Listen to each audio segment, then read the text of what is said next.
4 3 2 1 start.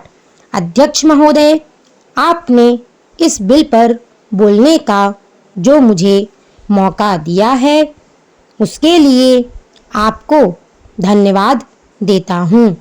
इस सदन के बहुत से सदस्यों ने इस विषय पर अपने विचार प्रकट किए हैं, लेकिन मैं वित्त मंत्री महोदय का ध्यान इस देश की आम जनता की ओर खींचना चाहता हूँ।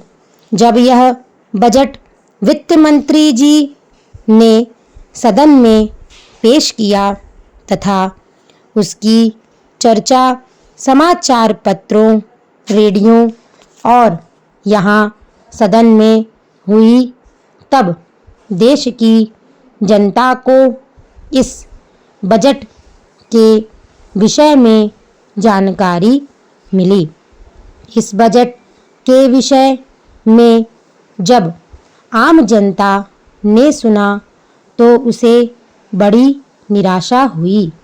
उसने समझा कि इस बजट से हमारे देश की अर्थव्यवस्था स्थिर नहीं रह पाएगा।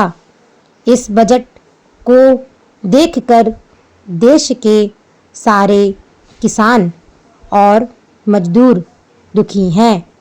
किसानों के लिए बहुत सी बातें कही गई हैं। इस बजट में कहा गया है कि किसानों को बहुत सी सुविधाएं दी गई हैं, लेकिन वास्तव में किसानों के लिए क्या किया गया है यह मेरी समझ में नहीं आ रहा है। किसानों को खाद पर बहुत ही कम राहत दी गई है। इस राहत को हम बहुत बड़ी सुविधा नहीं कह सकते हैं। खाद की थोड़ी सी कीमत कम कर देने से किसान का कुछ भी लाभ होने वाला नहीं है।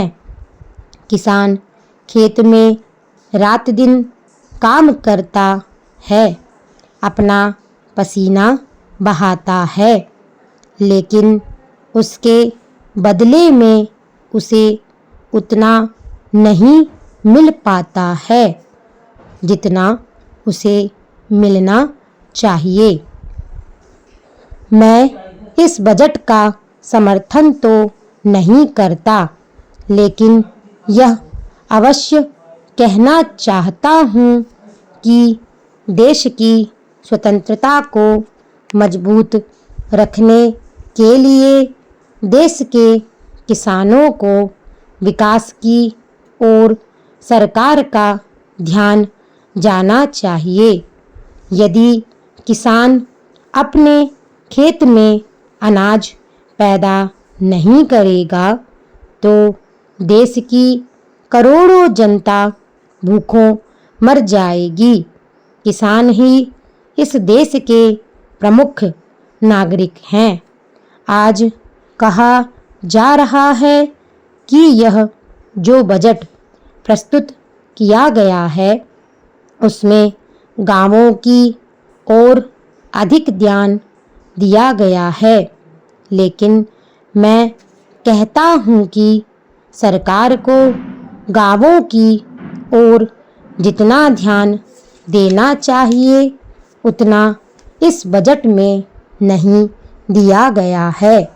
बैंकों से जो ऋण दिया जाता है वह गरीब किसान को कम और उद्योगपतियों को अधिक दिया जाता है। यदि बैंक किसानों को ऋण देते भी हैं तो उस पर बहुत ब्याज लिया जाता है। मेरा सदन से निवेदन है कि इस विषय पर विस्तारपूर्वक चर्चा की जाए।